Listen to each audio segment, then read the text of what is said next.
En el caso de los vectores,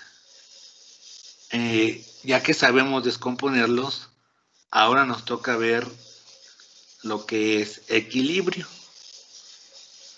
Cuando hablamos de equilibrio, como dice ahí, fíjense que dice las fuerzas actúan de tal forma que causan movimiento o que lo evitan, ¿eh?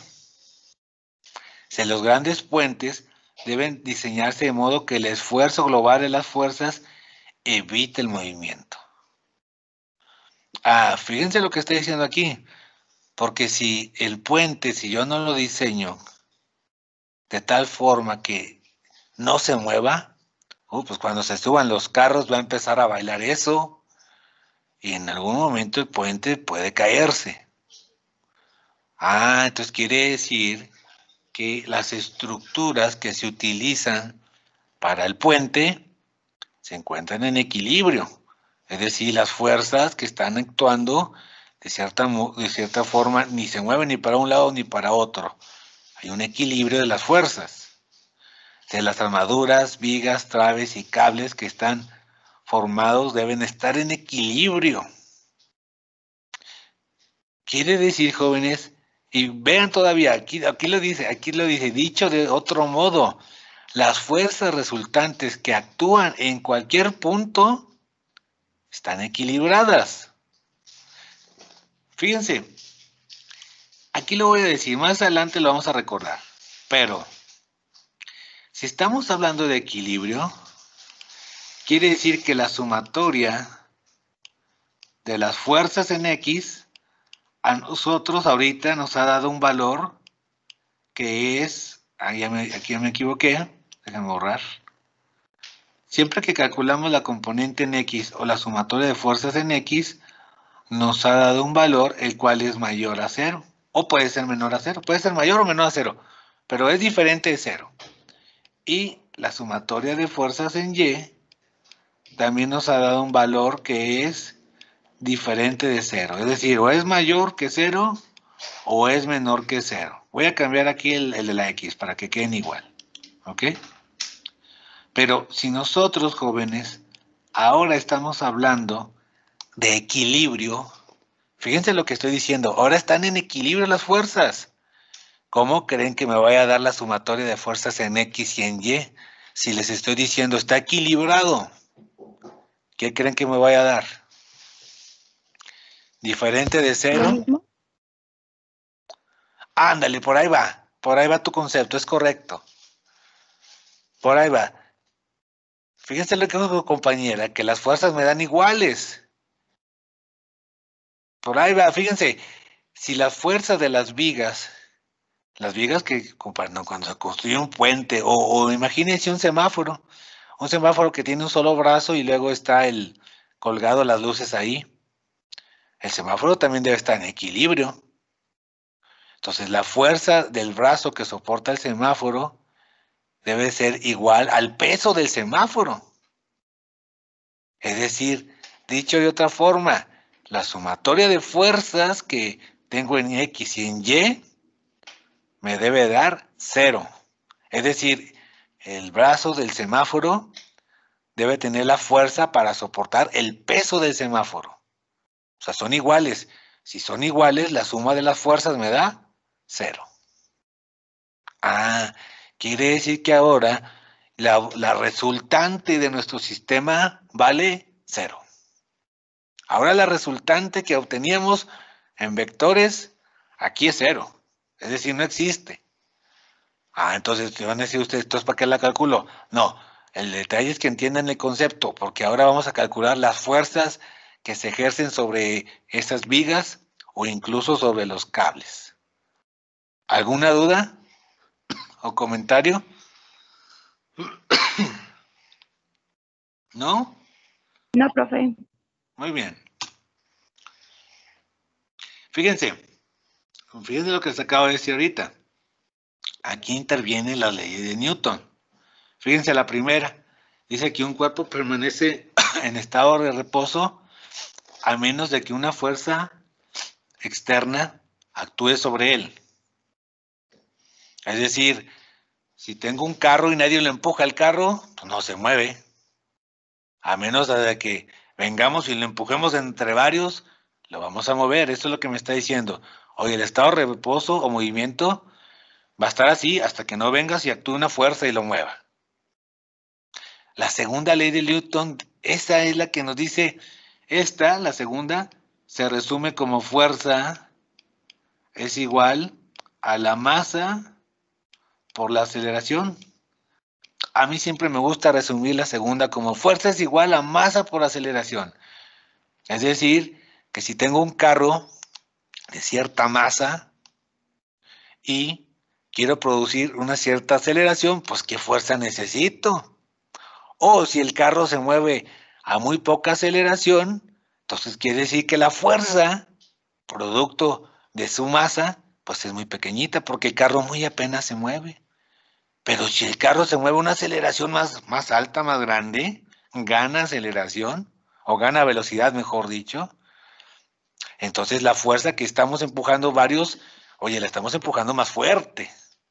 Eso es lo que me dice la segunda ley, fíjense. Y vean la tercera. Para cada fuerza de acción debe haber una fuerza de reacción igual y opuesta. Ándale. Quiere decir que si yo empujo al carro, fíjense, no hemos salido del ejemplo del carro. Si yo empujo al carro, el carro me empuja a mí. Y le dicen usted, espérate, pues, si el carro, ¿qué? ¿Está vivo o qué? No, está vivo. Pero la tercera ley de Newton me dice que siempre que hay una acción, una fuerza de acción, hay una fuerza de reacción. Entonces, si yo empujo al carro, de cierta forma el carro, donde lo estoy empujando, ejerce una fuerza también sobre mí. Si mi fuerza llega a ser demasiado, lo que voy a hacer es que voy a abollar el carro. Por eso el carro ejerce una fuerza igualita, pero en sentido contrario, hacia donde yo lo empujo, para que no le pase nada, ¿verdad? Fíjense lo que estamos estudiando, fuerzas de acción y reacción. Entonces, vean estas imágenes que yo les puse aquí. Vamos a comentarlas. Dice aquí que tenemos un hombre que está sujetado en el techo, una especie de alpinista, ¿no? Vean que aquí la persona, voy a rayar aquí, tiene el peso de la persona va hacia abajo, va hacia abajo. Ah, bueno, pero vean lo que dice aquí, fuerza del techo sobre el hombre. O sea, la cuerda tiene una fuerza y ejerce la misma cantidad de fuerza que el peso de la persona. Si no, si el peso de la persona le gana la cuerda, ¿qué pasa? Ah, pues si le va a ganar a la cuerda, se va a romper y esa persona se va a caer. Hay una fuerza de acción y una de reacción. ¿Ok? Vean la persona que está aquí, que se parece a Alex Sintek, porque sí se parece, ¿no? Vean ese. El peso de la persona va hacia abajo. Y vean el piso, ejerce la misma fuerza sobre la persona. Ah, vean, el piso ejerce una fuerza hacia arriba. Entonces la de acción es la del peso de la persona, la de reacción es la del piso, porque el piso ejerce exactamente el mismo valor, si no, ¿qué pasaría? Lo voy a romper. Entonces hay un equilibrio de fuerzas. Ese equilibrio de acción y reacción, si no se cumple, algo va a pasar. O rompo el piso o se cae la cuerda. Vean la otra persona, esta que está aquí, la que está empujando la pared. La persona ejerce una fuerza sobre la pared. Ah, pero la pared se la regresa, miren. Es una fuerza de reacción. A medida que yo ejerzo más fuerza, la pared igual la hace conmigo. ¿Para qué? Para que la pared no sufra ningún daño. Porque si llego a ser Hulk, yo, pues a medida que le empujo, la voy a romper. Entonces ya se rompe el equilibrio. Pero mientras tanto no pasa eso. Es una sumatoria de fuerzas igual a cero. Hay un equilibrio de fuerzas. ¿Ok? Entonces, así es, jóvenes, como tenemos fuerzas de acción y fuerzas de reacción. ¿Ok? ¿Alguna duda o comentario? No, profe. Muy bien, continuamos. Entonces, fíjense, y ahorita les dije, si estamos hablando de condiciones de equilibrio, ahora la resultante no existe. Sin embargo, siguen siendo fuerzas que son vectores. Es decir, sigo teniendo fuerzas que tienen componente en X, en Y, pero ahora debo tener en cuenta que la resultante, en este caso, es 0. Aquí dice, miren, la resultante, las fuerzas externas que actúan sobre el objeto es igual a 0. Entonces, las condiciones de equilibrio es que la sumatoria de fuerzas en X y sumatoria de fuerzas en Y me va a dar 0. Siempre que ustedes escuchen equilibrio en cualquier parte, es que las fuerzas que están actuando tienen que darme 0. Si no me da 0, bueno, pues los puentes se van a mover. Si no me da 0, cuando empuje la pared la voy a romper o la pared se viene sobre mí. ¿Se fijan? Por lo regular siempre hay un equilibrio de fuerzas, siempre.